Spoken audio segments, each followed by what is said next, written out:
Raza Foundation, in collaboration with the India International Center, and this time also in collaboration with the CSDS,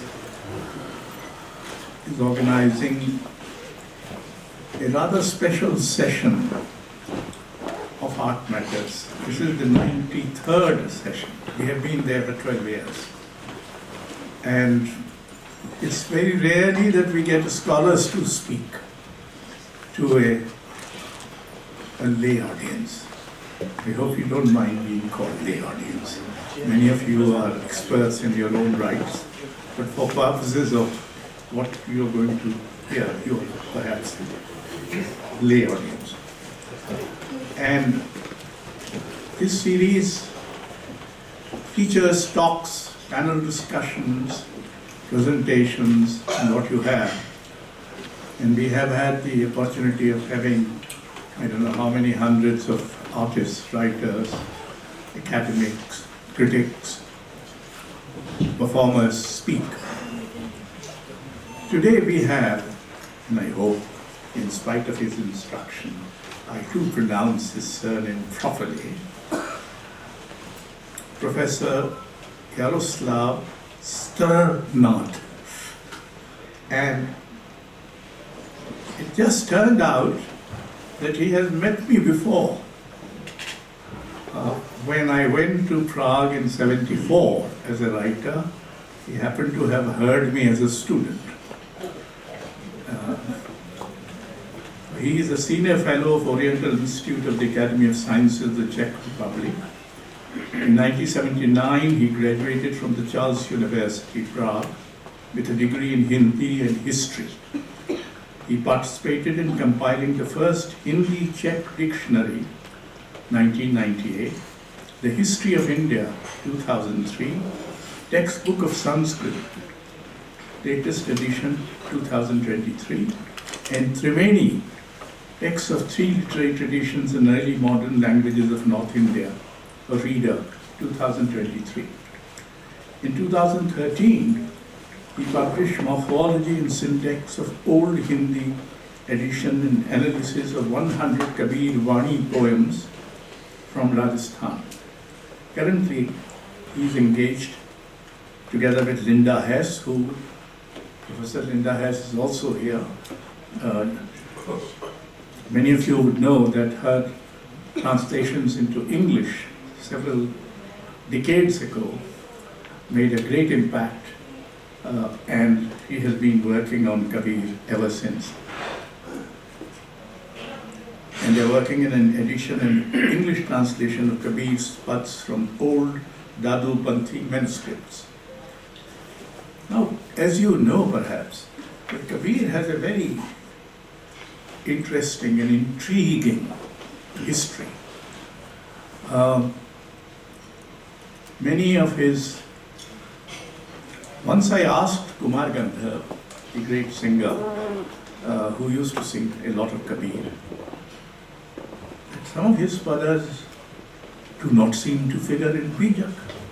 Where do they come from? So it turned out that there was a Shitalananda Maharaj, a Nath Sampradaya Mutt near Devas, where there was this Nath Panthi, and he had published a small collection of Kabir poems, which he used to sing. So there was this little book from which these. So Kabir, in a sense, has been a very democratic poet, in the sense whatever he wrote, he also allowed others to write in his strain, in his name. So you have several of them, even later padas, which will say, Kahat Kabir Suno Bhai Sadhu, and that was enough. As long as it was some mystical, this, that, and the other. But then I'm not going to talk to you about Kabir. There have been huge differences of interpretations of Kabir.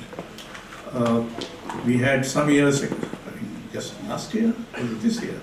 Last year, when we had a revised edition of an earlier edited edition of Kabir, and several distortions, some of them very, very amusing, took place because the printing was wrong. Now, in his case, he never wrote, he uttered. So from utterance, from Bani to written text, there is already a distance and already some distortions have taken place. But let me stop here. We are very grateful to you, sir. There you are.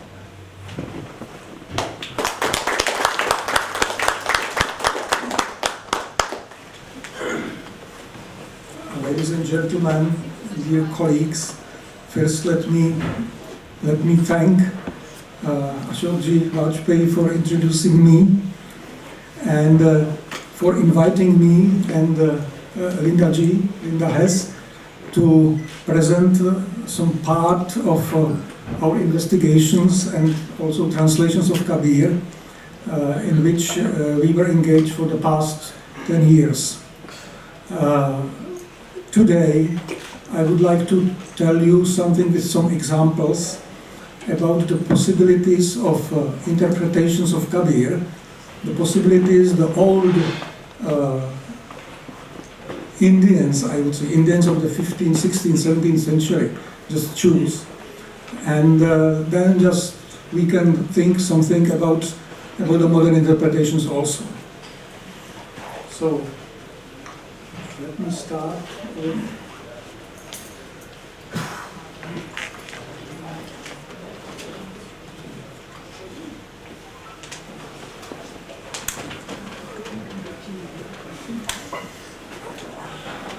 first page, interpretations of Kabir, Premodern and Modern. It will be largely about the Premodern. Just on the first page of the presentation, you can see Kabir sitting in the center with other sons. This is the immediate context. From the left, we can see Raidas, who was a predecessor of Kabir, also living in Banaras. Then we have Pipa, Namdev, Sen. In the tattered clothes, it is Kabir's son Kamal, Augur. Then in the center we see Kabir. On the right side it is Pir Muchkandar, which is Matsyendranath, Guru Gorakhnath, Jadru, Lal Swami, and one unidentified sant. So there is a group, community of sants who are just communicating a special message to a wider context, which we will see in a full image in a few moments. I would like to structure my presentation in three points or three topics. First, we need to mention something about the cultural and religious landscape of North India in 16th and 17th century, because this is the area and the time when the message of Kabir just started spreading from the eastern parts, from Varanasi, further to the west, and to the Punjab and Rajasthan. Then we will turn our attention to the message of Kabir, how it can be represented in oral and in written traditions. Because until today we have two different dharas, so to say, or two different streams, how Kabir's message is transmitted. The oral one and the written one. In Iran, for example, where the older religious stratum of Zoroastrianism and all the religious system was completely or almost completely erased, and the country was completely Islamicized. Never of this happened to North India. This very, very rich and interesting area, intellectually, was also inhabited by people who were always in some kind of conflict with the state structures and with the established systems. These were often people who just sought for their own ways of spiritual advancement and were able and willing to experiment with their own minds and with their own bodies to get a direct access to the divine, to God, or to the ultimate. The interpretations were different. There were in fact the yogis, which was a broad community of people who inherited certain techniques of mental training from very ancient times. We have a Yoga Sutras attributed to old, seer living somewhere in the 2nd century AD, perhaps, Patanjali. And these Yoga Sutras with commentaries in later times were very often commented upon, interpreted, reinterpreted in different ways. And tantric systems, in a way, just were very often taking the inspiration from this old text also. Sometimes in 11th and 12th century, the tantric doctrines became subject of a kind of purification, so to say, by Guru Goraknath, who purified them of the overt sexual context and introduced a new Nath Yogi, so to say, system. These Nath Yogis then migrated from Maharashtra, where just this system was first established, to the North India. And at the time when Kabir's message came there, the Nath Yogis were already firmly established in Rajasthan and also in the eastern parts of India around Banaras and so forth. These yogis interpreted their experiences in a more or less atheistic way. They were able to reach the state of consciousness, as we would today call the altered state of consciousness, in a way which enabled them to interpret it as a state which was reached just spontaneously and was not interpreted in a way that they would need a grace of some divine being to reach this. When we see the Gorakh Bani, for example, there is always stated that when you reach this state of consciousness, you are the king, you are like God. But there was other group of people who just saw in this sahaja, in this spontaneous opening, grace of God. You can't just reach the highest state of enlightenment by yourself. And the people who just believed that the grace of God was necessary were in fact theists.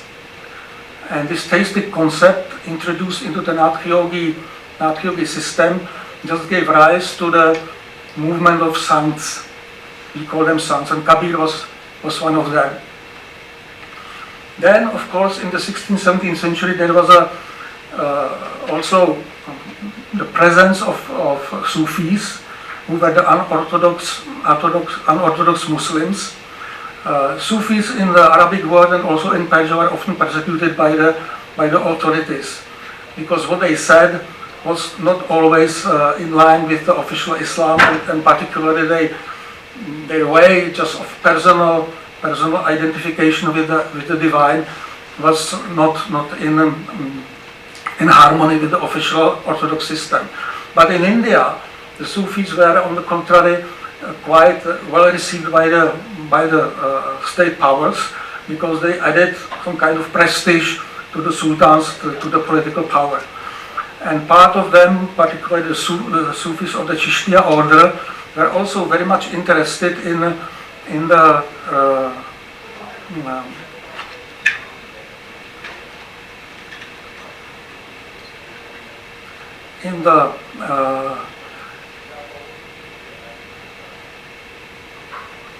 methods developed by the Nag yogis, the Nags. What happened was the very frequent meetings and the discussions between Nag yogis and Sufis about the methods of the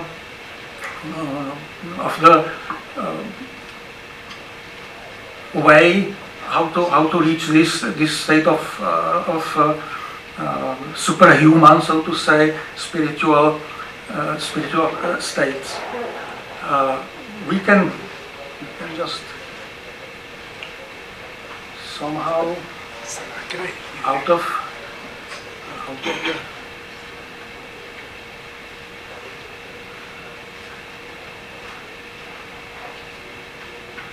there is some. Yeah, this is one. And how to move it?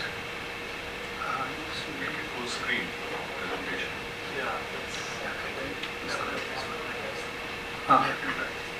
Left and right. I see. So we have the yogis, who just are often mentioned in the texts of Kabir's paths also, and their methods are described. It is Hatha Yoga, Pranayama, sexual abstinence, ascetic way of life, and so forth. And we often find in Kabir's paths and also elsewhere descriptions of the image of the mystical body. When they just are mobilizing their physical and mental forces, they introduce a special terminology which they project into the human body, how this process just develops. So they introduce terms like nadi, kundalini, chakras, pranas, and so forth. Here we can see an image of a yogi into which the subtle body and the chakras is projected. What is interesting and what we find also in Kabir's paths is a kind of metaphor when the process of spiritual transformation is likened to a distillation, alcoholic distillation, and the body is likened to an alembic or to a still. And the final process, when the distillation is completed, the yogi is just inebriated and gets in a state of absolute happiness and bliss.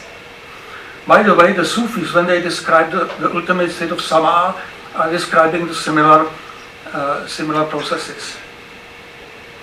Here we can see some yogi with the algor, with a disciple in an image from painting from 18th century. Now these Sufis, who had an interest in the same things and in the same soteriological aims, were of course interested also in the practices and techniques yogis developed. And we can see quite a parallelism between the two.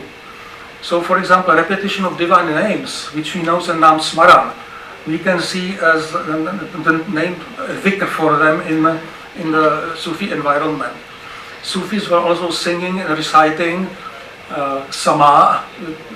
The term is sama. This is very similar like bhajan sung in the satsang. Longing for God in separation, which is viraha for the Indian terminology. It is ishq for the Islamic one.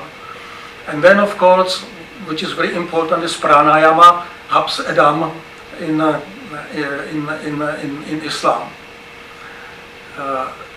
Here we can see the same painting I showed you in the beginning. Sorry. Yeah. In the full picture, what is presented is a feast of Urs, which is a ceremony of death of an important sant of the Chishti order, Muinuddin Chishti. It takes place in Ajmer, In the back row, probably we see the Muinuddin Chishti himself with his disciples. And in the foreground, we can see the ecstatic mystical dance. And all this just takes place on a platform. And we can see Adhar of this platform. And in this Adhar, we can see the sons, Kabir and others. Which is quite an interesting, I think, proof that still in the middle of the 17th century, this painting is dated to 1650 to 1655, there was still a very vivid memory of the close contacts between both communities, the sons, the jogis, and the Sufis. When we just turn our attention to the sons, it is often, the word is often translated into English as saint, which is very easy because these two words sound similar, but the similarity is rather superficial. The sant comes from the Sanskrit term sat, which is truth or ultimate reality. What is really real? This is sat. Sant is he who is realized, who is real, who realized his inner potential to the full. The period when the sons were very powerful and influential in North India is just between 15th and 17th century. What we see in the Bhakti poetry is this devotionalism combined with uniconic representation of the divine, so-called Nirguna Bhakti. The sons reject outward religious formalism, everything which is outward, because they say that whatever you can see as an image, a symbol, it just detracts you away from the interior, where only you can find the real truth. So that this approach to the divine within leads to the critique of caste and other barriers also. Main figures often come from lower social strata, from weavers, tanners, barbers, and so forth, but not only. We also have in Rajasthan, we also see that the members are Jats, for example, and the merchants community, and also Muslims. Main figures is of course Kabir, Dadu, and Nanak. And we can find Kabir's message in 3 different collections in North India, which just look back to their founders as to these three persons, to Kabir, Dadu, and Nanak. Kabir himself was at the beginning of a dhara or a panth, which is called after him Kabir Panth, and which was probably started by his son and his friends in Banaras and in Magahar, which was the place we just migrated to shortly before his death. And they started collecting his sayings into a text which carries the name Bijak. This is the Eastern collection. And unfortunately, the oldest manuscript we have of Bijak just dates to the year 1805, so it is relatively recent. Dadu was a founder of a community called Dadu Panth in Rajasthan. Dadu himself was a cotton carver who came from Ahmedabad, from Gujarat, settled in Rajasthan, and being a personality, strong personality, soon just assembled around himself a wider group of adherents who again were from different backgrounds. There were people from lower caste, but also merchants, businessmen, Muslims, Jats, and others. These Dadu Panthis, having quite a strong literate content, I mean the membership, people who were able to read and write, collected the sayings of 5 most revered saints of their panth. It was of course first of all Dadu, the second was Kabir, then Raidas, Namdev, and Hardas. And these 5 collections is called Panchvani, and we can find them as a core of all Dadupanthi manuscripts. All Dadupanthi manuscripts we have this Panchvani. What is interesting is that usually these manuscripts are quite extensive, and apart from Panchvani, they contain a very large number of Nath Yogi texts. In fact, what we have today from of Gorakhnath teachings, the Gorakh Bani, so-called Gorakh Bani, this is a edited text by Gorakh sayings edited by Dadupanth. So the Nath Yogi content which we have today is just a content filtered through the Dadupanthi community. And then of course we have a Punjab, the community of Sikhs, and already the very early Sikh community, the first 3-4 gurus, were very interested in the banis, in sayings of sants who did not belong to their own community, to the Sikh community. They were very, so to say, broad-minded and ecumenical. And we already find so-called Bhagat Bani, the Bani of sants of non-Sikh origin, in the original or very old variant of Adi Granth, the so-called Goyandwal Pothis from 1570s. So we can say that the oldest textual evidence of Kabir is in Adi Granth. This is the oldest. Then we have in 1582 so-called Fatehpur manuscript, which is more or less collection of poems of Sudras, and there are also, I think, 15 parts of Kabir, quite different ones from those we find in Adi Granth. So the filter of poems of Kabir which got into this text is different. So now let's have a look at Kabir and his life very short. What we know about him from historical records and also from his poems which are just attributed to him and from hagiographies. He was a member of the community of weavers. Very often he speaks of himself as a Julaha or Kori living in Banaras. He was probably born in Muslim family and received evidently no formal school education. It's a question whether he was literate or not. We don't know. We just will return to this briefly. Life in Banaras, he was of course very intelligent person, and to a person of highly developed intellect and spiritual inclinations, the life in Banaras presented and still perhaps presents many opportunities to meet different faiths, sects, interesting people and so forth, and start discussions with them. According to Sikh tradition, Kabir was married, had 2 sons and 2 daughters. He was particularly averse to behavior of Hindu and Muslim religious elites, because what he saw was that the official religion was often taken as a basis for personal advancement and for a, so to say, social distancing themselves from lower classes of society. And this is something which is false. He was an uncompromising critic of hypocrisy, outward forms of religiosity, which he calls Bahyachar, something, concentration on something which is outward. In hagiographies, we just read about these conflicts with religious establishment and state power, particularly with the Lodi sultans, in which he was exposed to danger of death.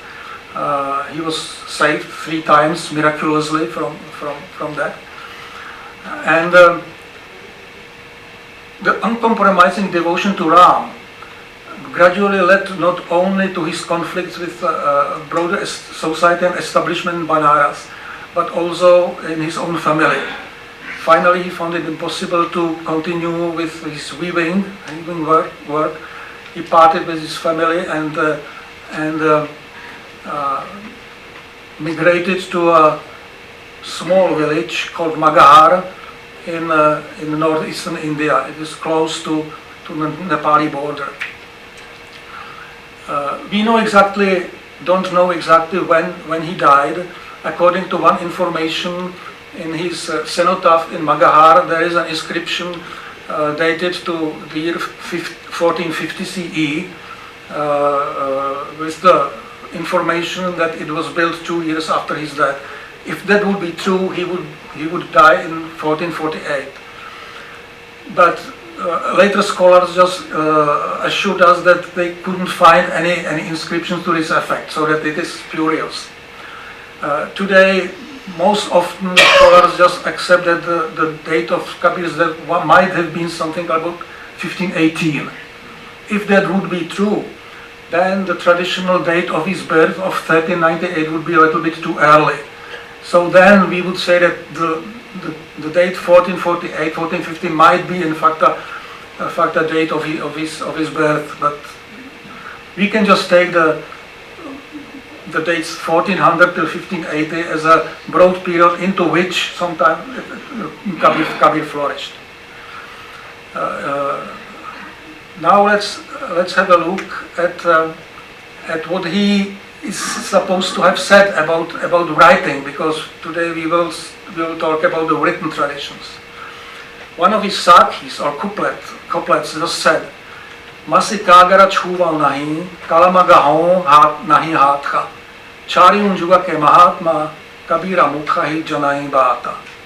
I don't touch ink or paper, this hand doesn't grasp a pen. Thoughts of sages through for ages, Kabir tells with his mouth alone. In translation of Charlotte Vaudeville. What is interesting here is Charyu Juga ke Mahatma, which would just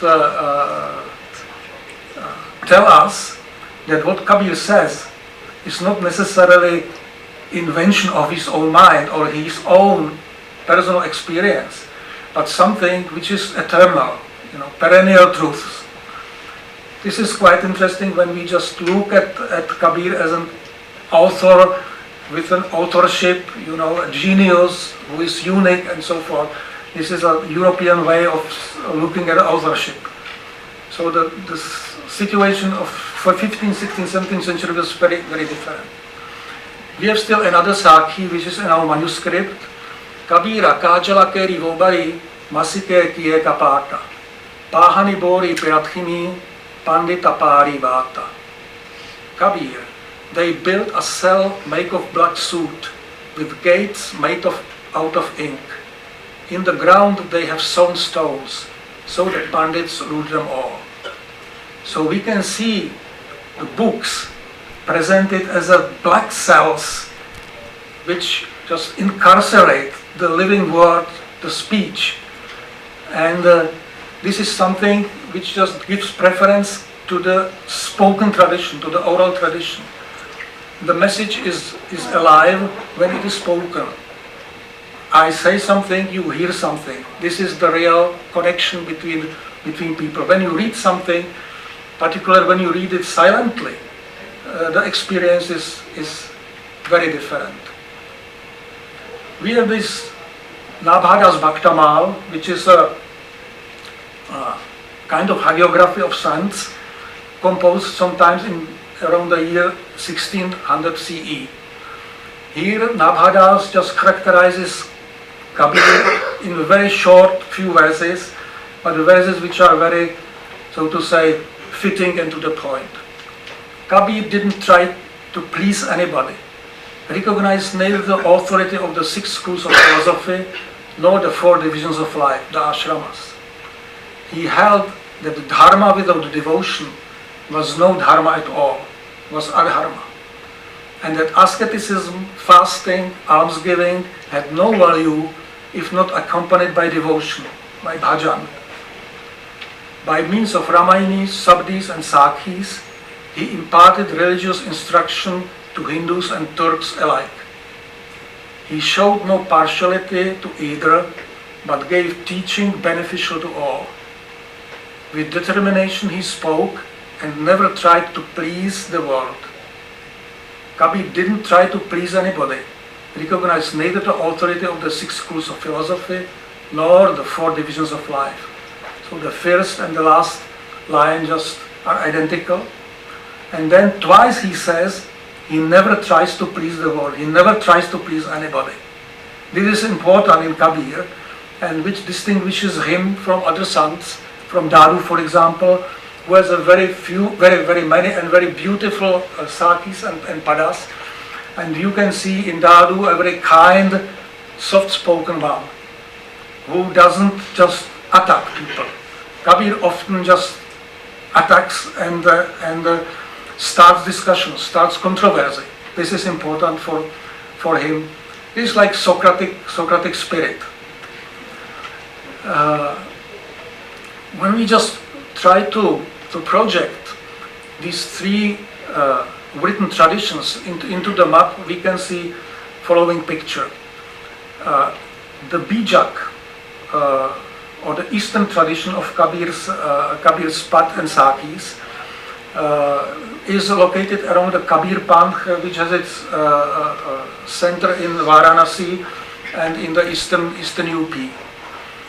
Then we have a Kabir Vani in Adi Granth, in the tradition of the Sikhs, which is very far from Varanasi. It is in fact in the other part of North India. And then we have a Dadu Pani or Dadu Panch, which is concentrated in eastern Rajasthan around Amber. Now, when we look at the map, we can see also the blue region. It is a region of approximate extent of the Delhi Sultanate at the time when the spread of Kabir's message just took place. What we don't see here is a Grand Trunk Road which connected the eastern parts of India and also Varanasi with the western parts and with Punjab. Along this trade route, just very brisk traffic took place. The area around Varanasi was a textile production region, and so was the Punjab also. And from Punjab, the Grand Trunk Road continued to the west to Central Asia and to the Near East. So that there must have been a very brisk trade in textiles also, and merchants and traders were involved in this. Interestingly, we can see in Kabir's pads not a small number of them which turn to the traders and try to impart the message in a language which the traders or merchants understand, just to their way of thinking. So let's look at one of such pads. O mind, pay up the debt you owe. What happened to your business? The interest climbed to 25%. The banker gave you capital. You paid back counterfeit coins. You got 84,000 chances, but in every birth you traded for a loss. If you default this time around, King Death will cancel the whole deal. Your funds dispersed to others, you will land in jail. Who will say a word in your favor? You still have one investor. The Guru, bearer of wisdom, has given a diamond called meditation. Kabir has paid his debts, climbing the great ladder of Ram's name. This pad is quite interesting, and for us it was quite difficult to translate also, because it contains quite a lot of very specific terms connected with business. So it is, I think, quite obvious that such a message was not just aimed at the broad general public of all persons, but specifically to a community of the traders. So our opinion, or my opinion, is that the trading people were actively just engaged in spreading the message from the eastern to the western part of India. When we just have a look, this is a map of Hindi dialects, and we can see the same three centers projected into the language map.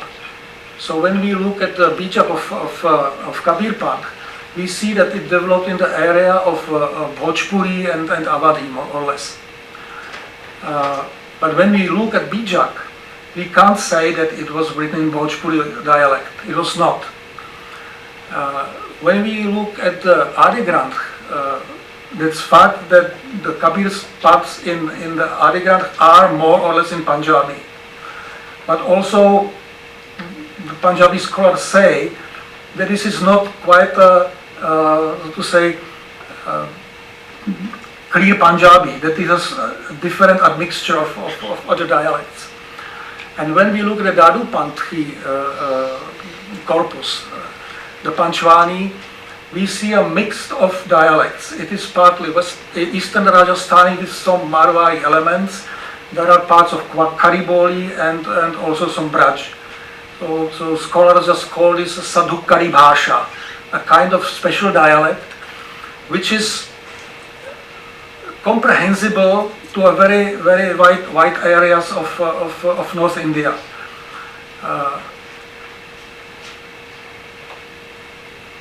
When we look now at the padas in the three collections, we can see quite an interesting picture. We have 115 padas or poems in Bijak of the Eastern tradition of Kabir Panth. There are 224 poems in Adi Granth and 370 plus something in the Kabir Vani of the Dadu Panth. So the numbers are not the same. What's more, when we look at those parts which are common to these collections, this is even more disturbing picture, so to say. Because the number of parts which are common to Bijak and Adi Granth, with these high numbers of them included in each of them, we see that there is only 22. Those which are common to Bijak and Kabir Vani in Rajasthan, there are just 44. There are 94 just common to Adi Granth and the Kabir Vani. This is because these two communities were closer to each other. And there are only 18 pads which we can find in all three collections. These 18 we might just understand as the hardcore of Kabir's message. Shortly we will just see one pad which is in Bijak and also in Dadu Panth, and we will see the variants, the variations. So even these 18 are not exactly the same. There are variations in them. So much for the padas. When you look at the sakhis are more numerous. These are the couplets.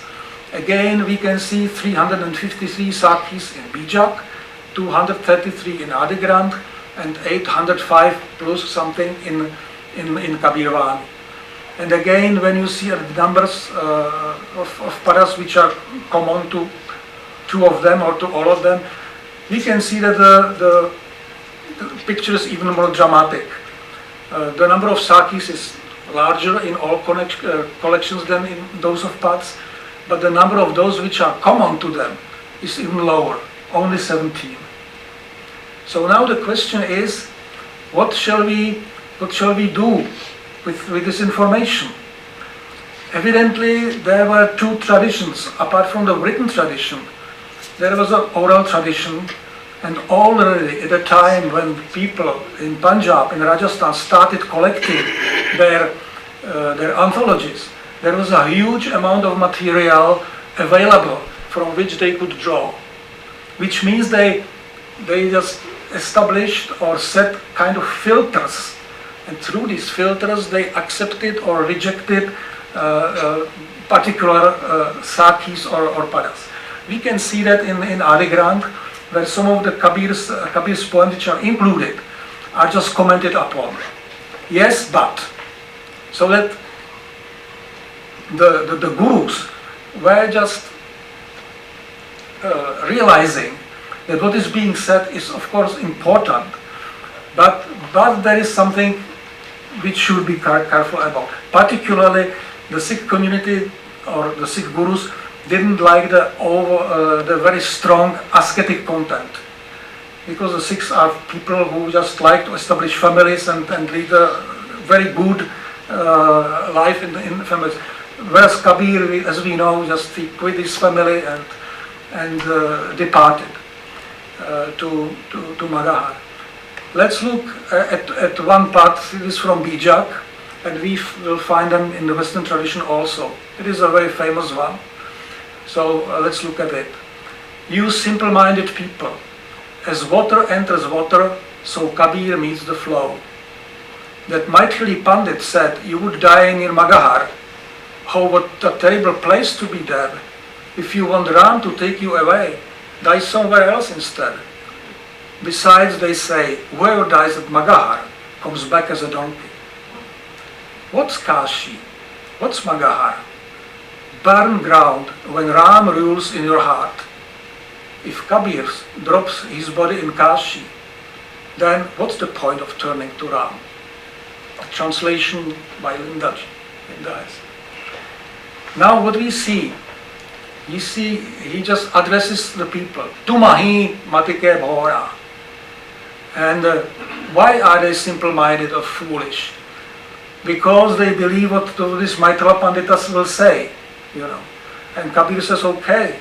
So when to die in Varanasi is so important, then we don't need Ram at all, you know.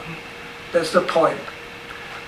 Now when we look at the Western collection, Kabir Vani of Dadu Pant, we see more or less the same pad, but the central part about the Maithili Pandita is just taken out or is not included. This may be because the people in the West just didn't understand very well what was going on. This was a story which circulated in the eastern parts and it didn't seem to be important enough, so they just left it out.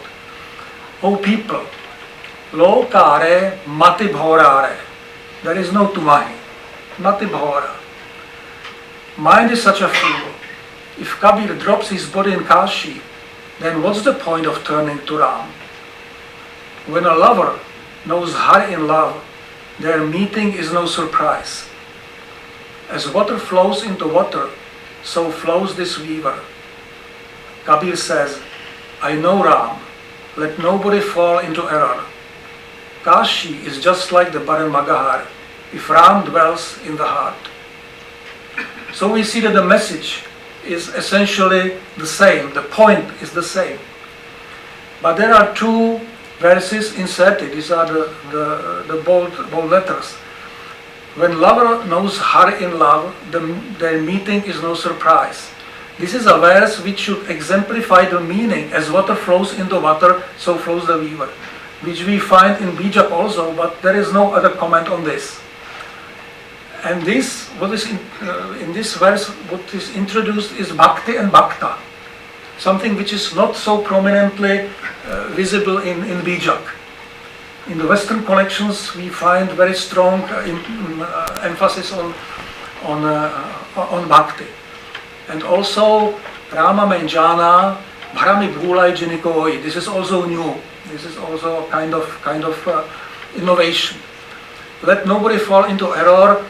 It may just relate either to what was said before, that Kabir knows Ram, and also the error may be concerning the Kashi and Magadha, which is told in the next line.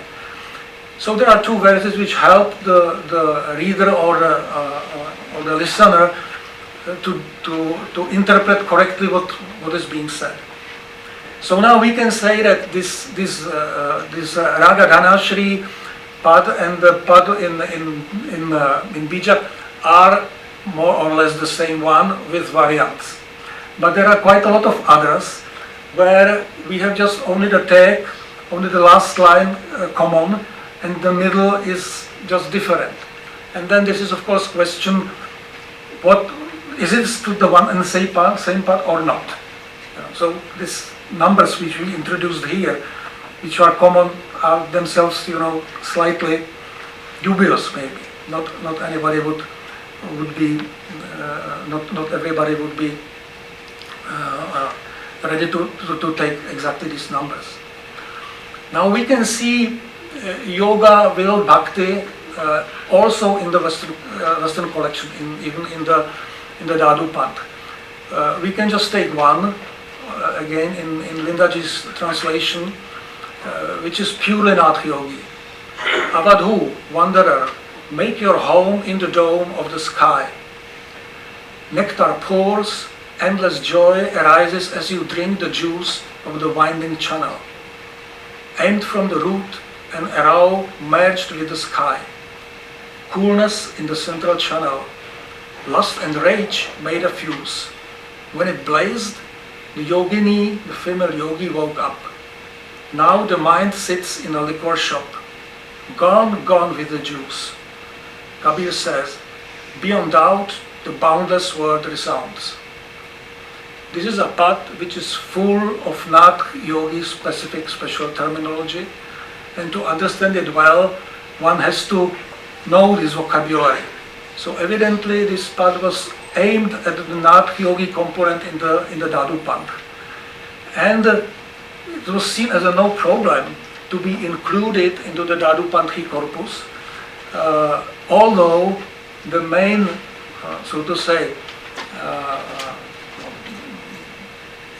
the main message of Dadu Panth is bhakti, of course. We have another pad where we can see the mix of the Nath Yogi terminology with the bhakti content.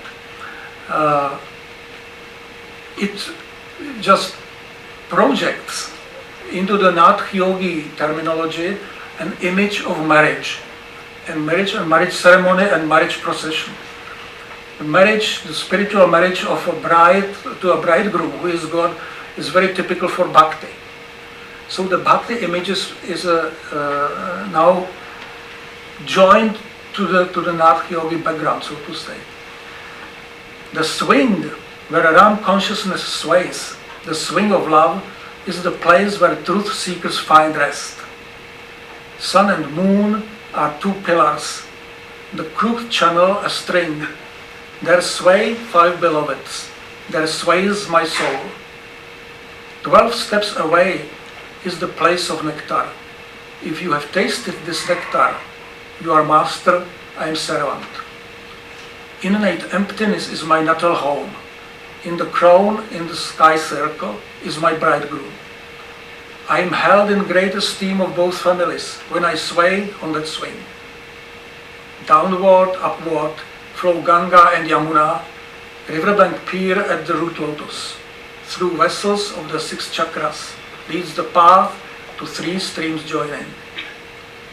Both made of sound and substance, the name of Ram at the helm.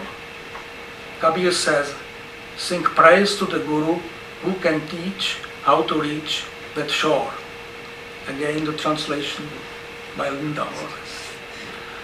Now I tried to point out to the different elements of it by highlighting them in the 2 different colors. What is blue is the Nath Yogi element. What is red is the bhakti. In the first 4 lines, we find the description of the swing.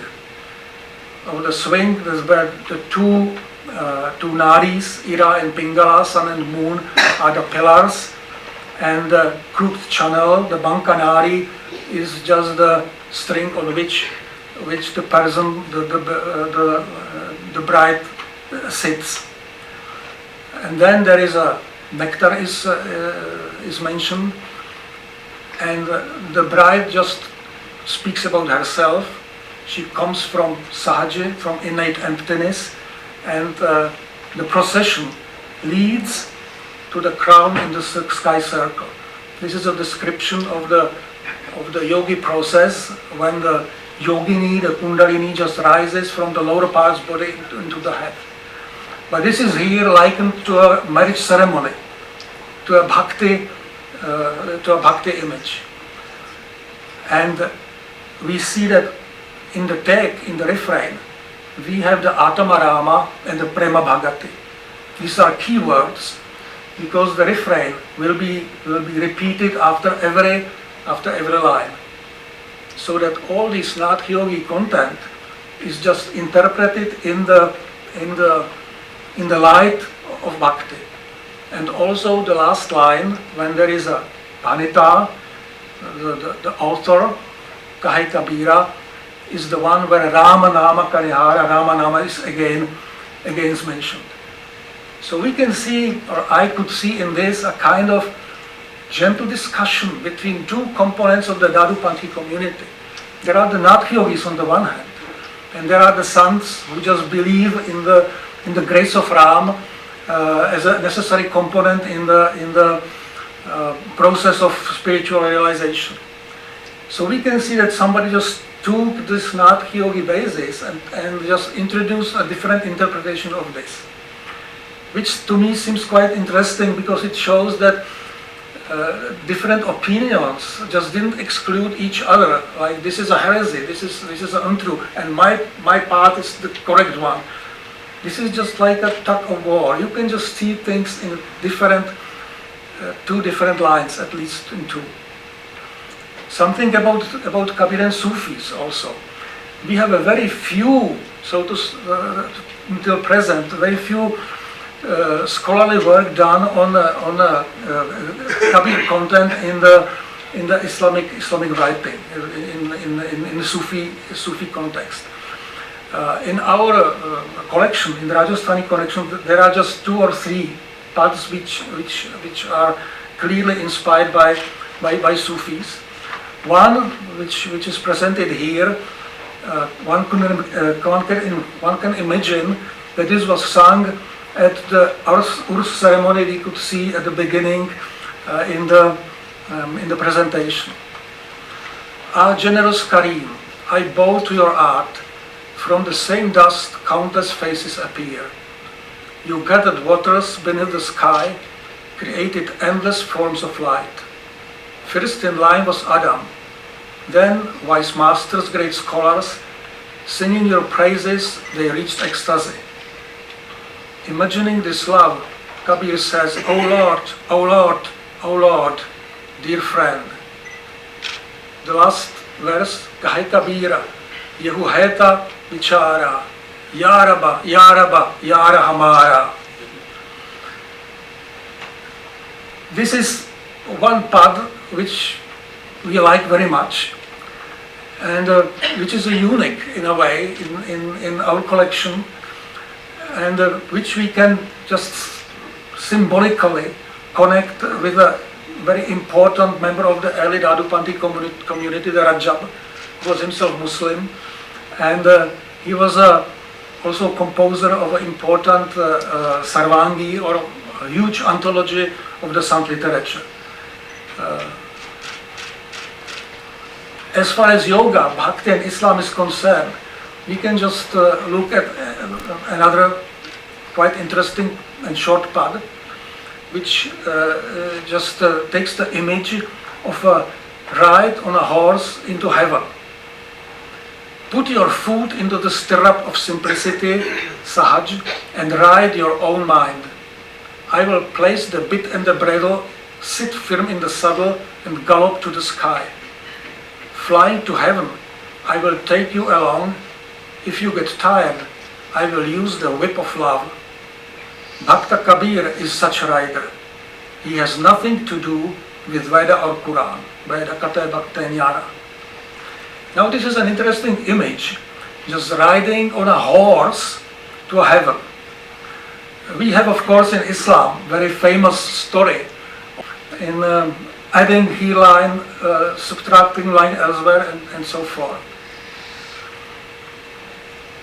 Now, just to conclude, why is Kabir so popular?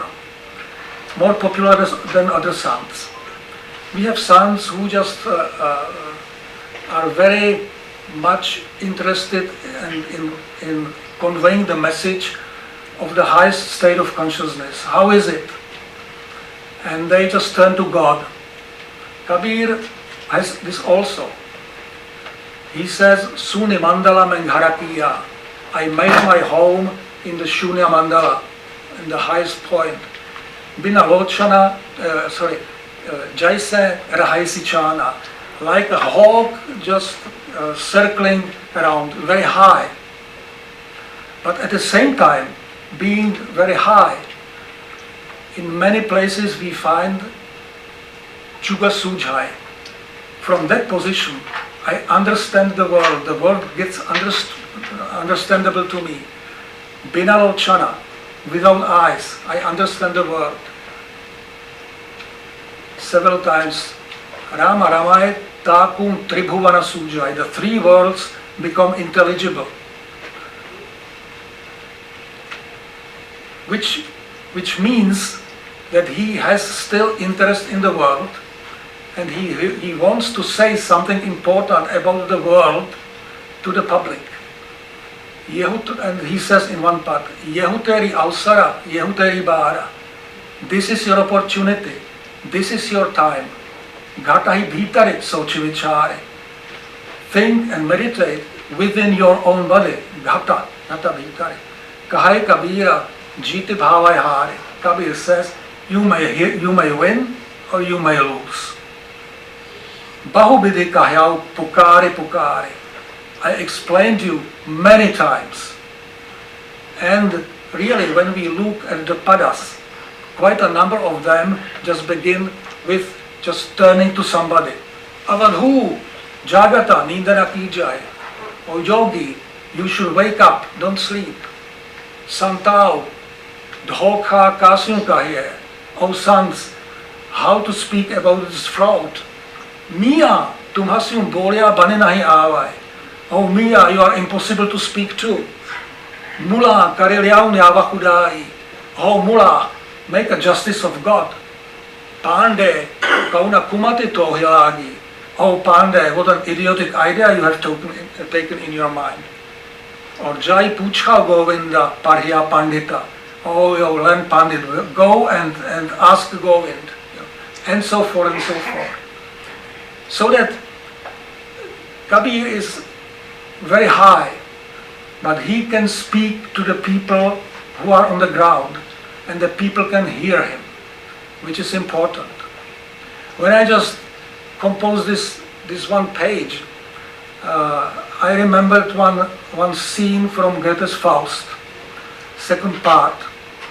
There is a watchman dwelling in a high tower, and he is happy and content just to see the world below. At a moment he sees that there is a small hut of two elderly people, Philemon and Baucis, which has caught fire. And the two elderly people are not there, they are somewhere in the field, so they can't see that. He sees that. So he cries and tries to just inform them, your house is burning, but they don't hear him. And what Goethe wants to say is, there are people who are in the tower, maybe Tower of Ivory, who know, but they are unable to convey the message because nobody hears them. They can't act. And those who are down, who could act, they don't see. That's the big problem of all times. And Kabir seems to be the person who just realized exactly this. And this word Bahubidhi Kahya Pukare Pukare, just shouting down, is, I think, it reminds me of the tower man in the tower. But in contrast to him, it seems to me that his message somehow reached the people below, because he's still read and he's still sung. So I think there is still hope also. Yeah. So this is more or less what I wanted to say today, in more or less connected way. And I thank you very much for your attention.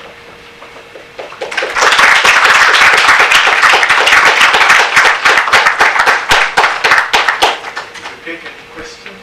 Yes, of course, if there are questions, you are very welcome. Please wait for the mic, raise your hands. The first one is always difficult, so let somebody shoot the first one. And Utter your name. My name is Amit Gaurav. I am a lawyer by profession, but I recall you are here in India for last at least 30-40 years. I recall you had come to inaugurate the department in 1980-82 in that time Bihar University, now Bhimrao Ambedkar Bihar University, Muzaffarpur. No. I was for the first time, I was here in 1979 in Delhi just preparing the Czech Hindi dictionary. That time another Czech education, I was just confusing you. Yeah, that may be my teacher.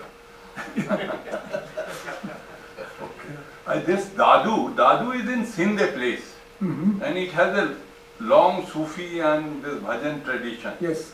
And it has a strong impact of Nath Sampradaya also. Yes. So does this Dadu Sampradaya has anything to do with that Dadu in Sindh? Dadu in Sindh, I don't know really. The Sindhi tradition is just close book This to Dadu me. community is from Sindh only. Now this Dadu community, just we talk about here, is the community in Rajasthan. This is the Rajasthani Dadu. But maybe that part of the community migrated later to Sindh. But I don't know that. That's not, no. Anybody else? Would Linda like to say something? Linda. I'm sorry, I was sending a message which is very bad. फिर से बताइए. No, would you like to say something?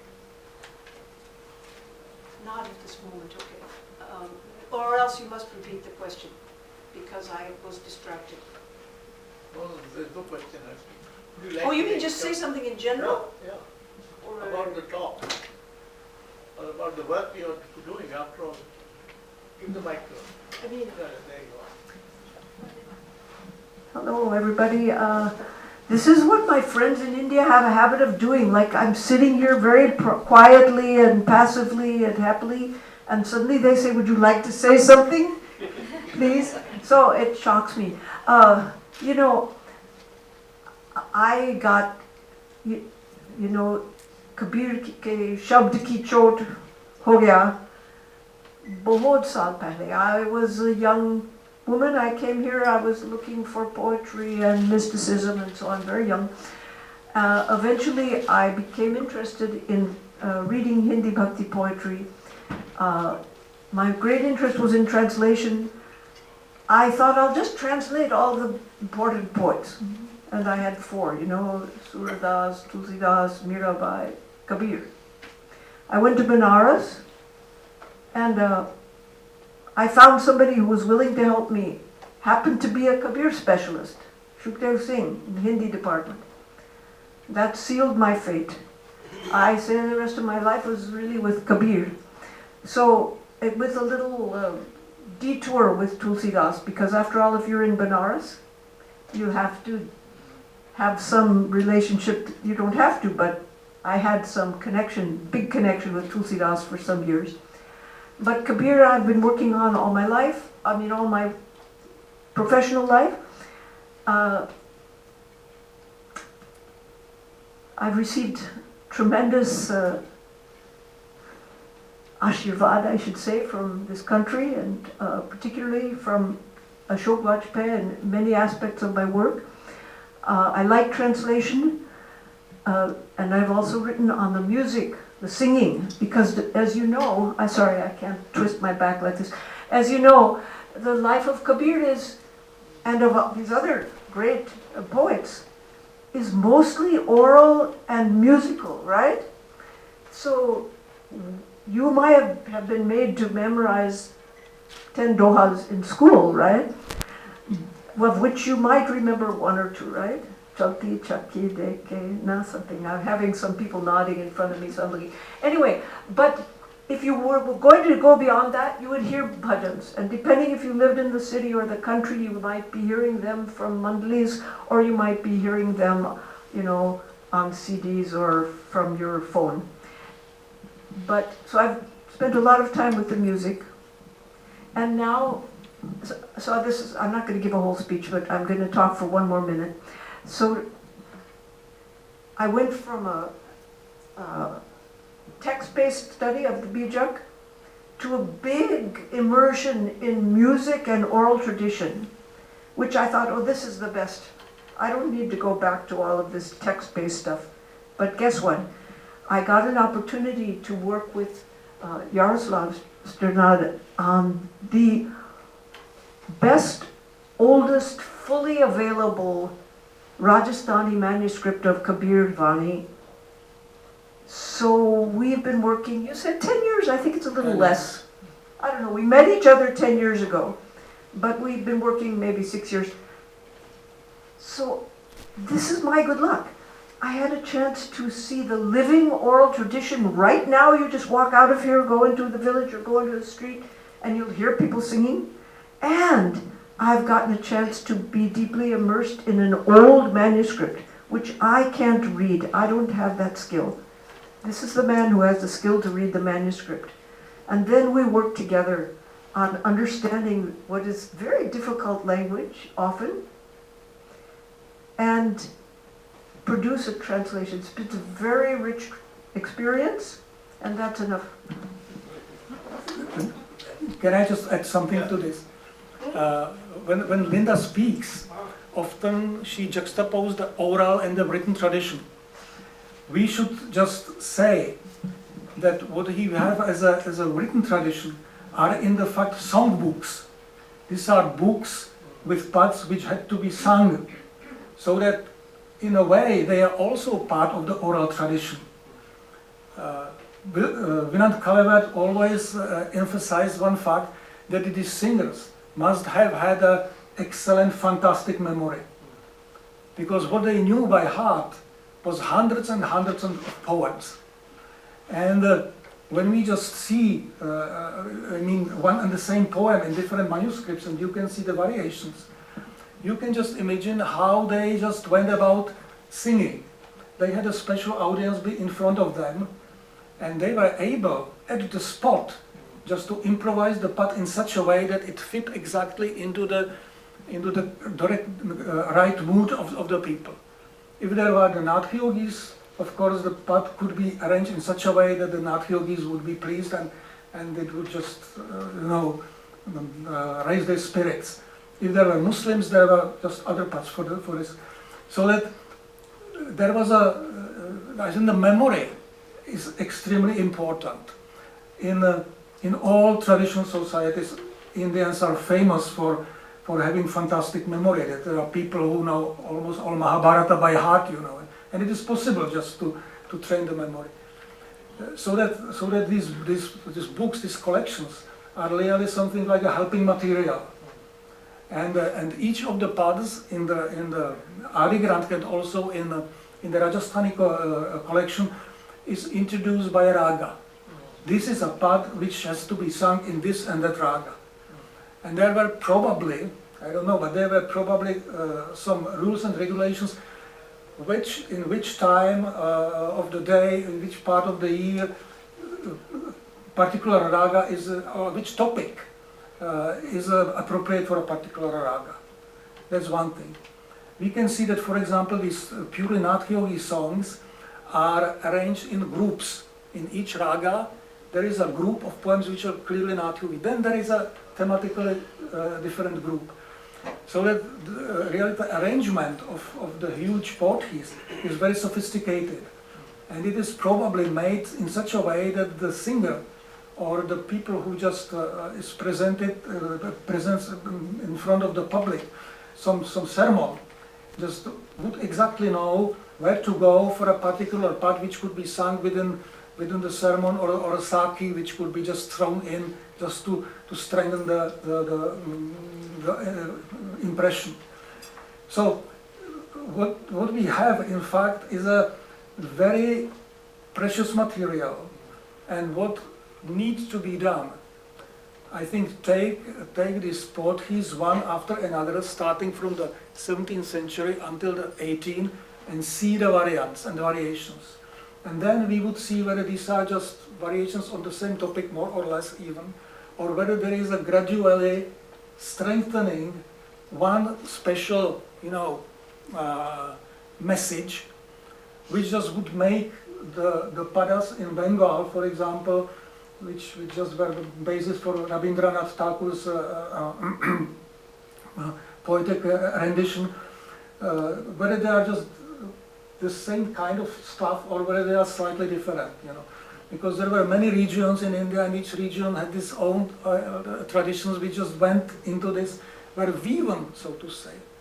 You can say that, we can say or just use the weaver's metaphor, that we are just strands which are woven together, woven, yeah. The Gauss translations are very different.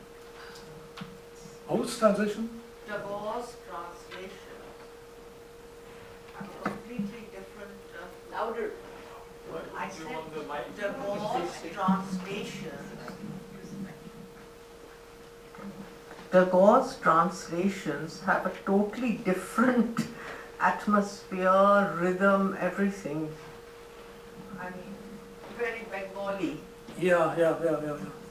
And what was Ravidasi's impact on Kabir? Ravidas' impact on Kabir. Well,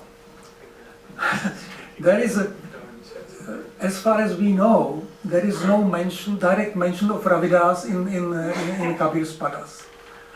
But it is probable that Kabir knew Ravidas because when he lived in Banaras, and Ravidas just was a important personality at the time when Kabir lived.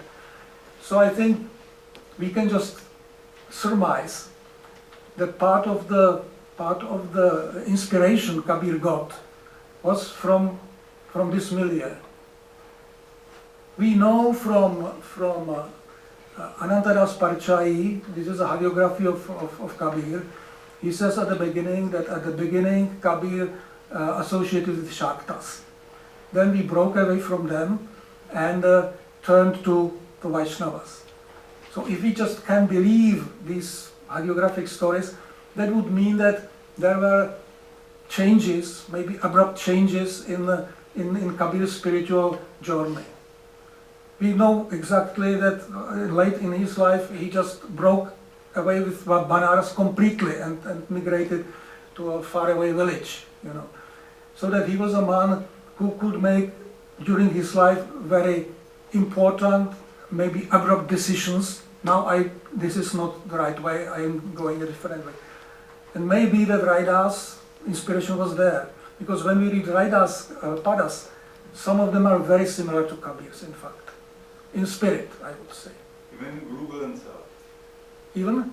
In Guru Granth Sahib, lot of Ravidasi things are there. Yeah. Could I add just one little tiny thing to what I said? First of all, we don't have to speculate that they must have known many things by memory.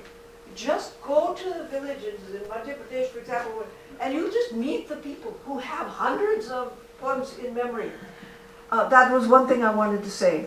That you can learn a lot about that oral tradition even by observing it today. But the one other thing that would like to add is that we have sitting in the room with us the greatest Kabir scholar in India, and he's sitting right over there at Purushottam Agarwal, and I cannot not mention the fact, I mentioned that Ashokji has been a very big help and inspiration in all of my work. But my relationship with Purushottam Agarwal, our friendship and my consultation of his writings and him in person has also made a huge contribution to everything I've done about Kabir. He's sitting right here and I couldn't not say that. Thank you. If there is time, can I just ask something? Yeah, hi.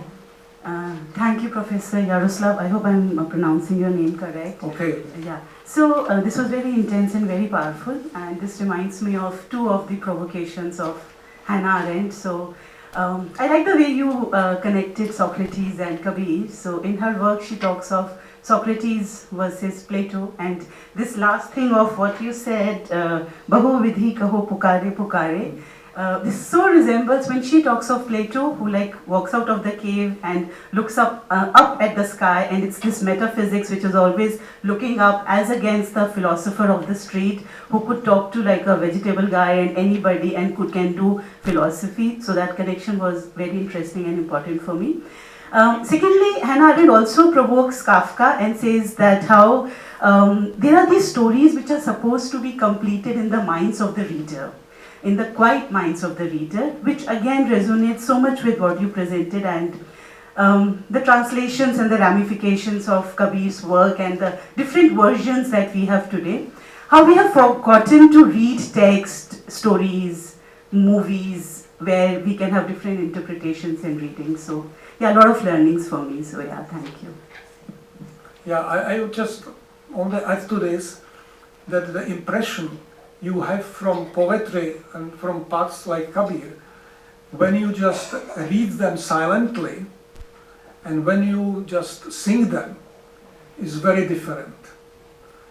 Which is, I think, quite important thing to realize, particularly for a person like me, who I just spend most of my time just pouring into the text, into the manuscript, and trying to decipher the real meaning. I mean, the grammar, you know, the syntax, all these things, because the language is not easy for me. And then sometimes just this higher message just doesn't get into. So then, what is fine, and what just Linda taught me, just to find on internet or somewhere on YouTube the songs, the parts we translate, sung by the singers. Oh, this is something quite different. You know, this is like some shining holographic picture just emerges from the written text. Yeah. So this is what I would say to your note. Maybe my last note about the way the oral and written traditions were connected.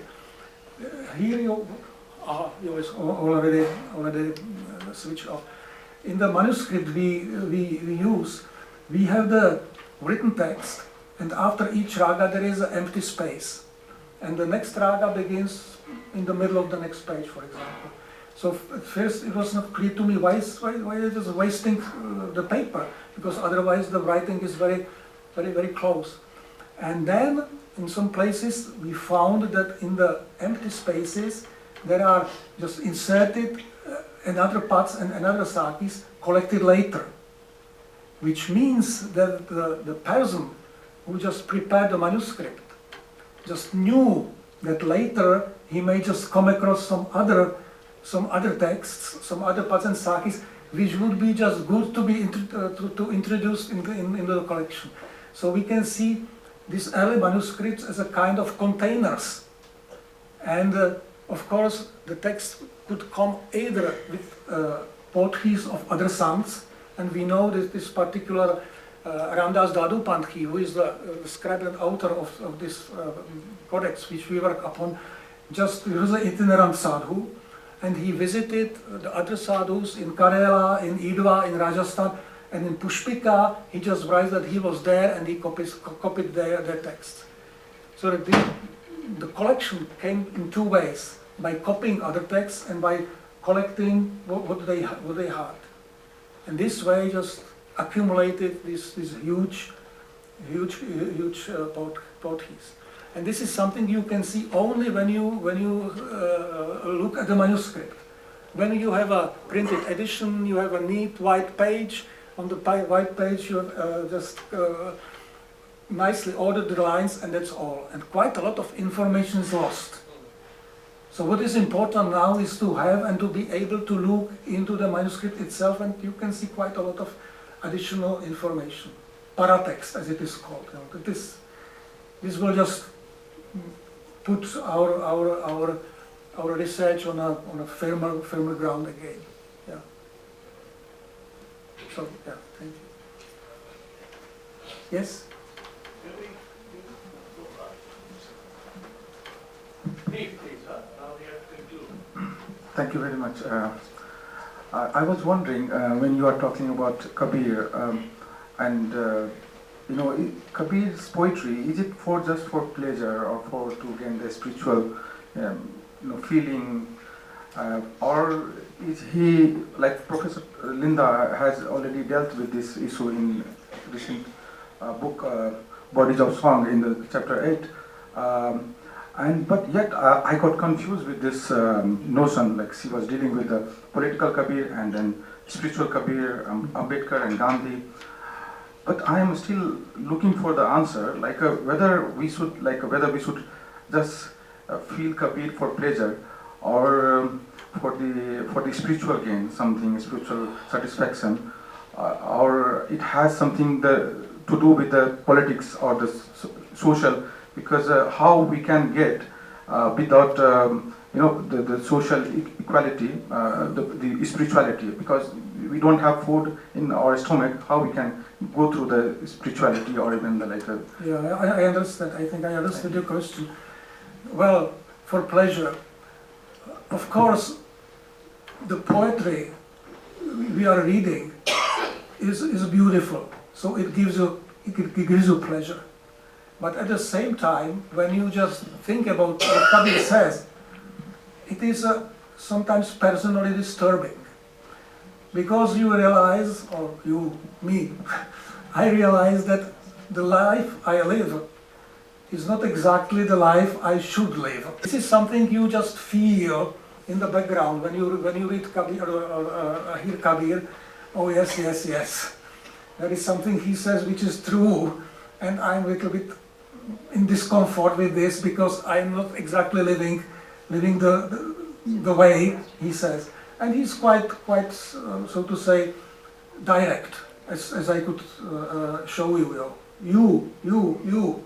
He just turns to concrete person.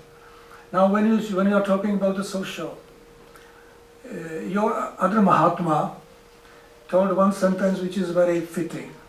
You don't get very far if you don't start very near. And this is exactly what is said here. Of course, you have the feeling that the society should be reformed, and that there is a need for reform, and that the reforms should be inspired by some higher ideas. But Kabir is not a social reformer, I would say. He is a reformer of the human soul. And even when the individual is reformed, then of course the society also can be can look differently. You know, that's the point. Of course, this doesn't mean that I would just recommend people just leave Kabir out of the social discussion. No. Only just don't look into his poetry in order to find some social reforming message. It is not there. He is not interested in reforming Maya. You see, to say it in a very simple way. He just tries to reform man. Power, sex, and money.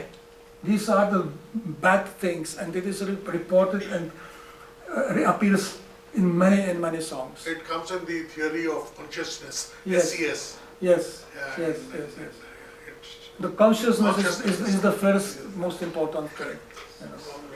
When you just start revolution with people who are just violent, how it can end up?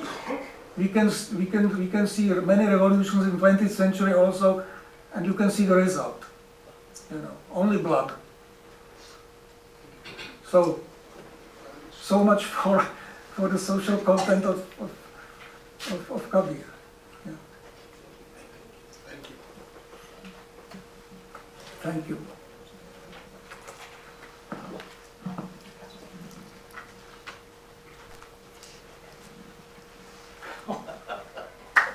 Thank you very much. There is somebody who deserves it more than me. This is the poems I recited in English are hair translations with many minor changes. They're collaborative works, but these are very beautiful flowers and we must share them. Now it is becoming a mutual admiration society. So thanks Jaroslav for this wonderful lecture. Thank you. It was so scholarly but so accessible, and I think many of us got some new insight into looking at Kabir. So thank you very much. Thank you. Thank you, Linda Hess, for coming and intervening, and thanks Purushottam Agarwal, our friend, to be here, the most important Kabir scholar from India. Thank you very much. Jai Hind.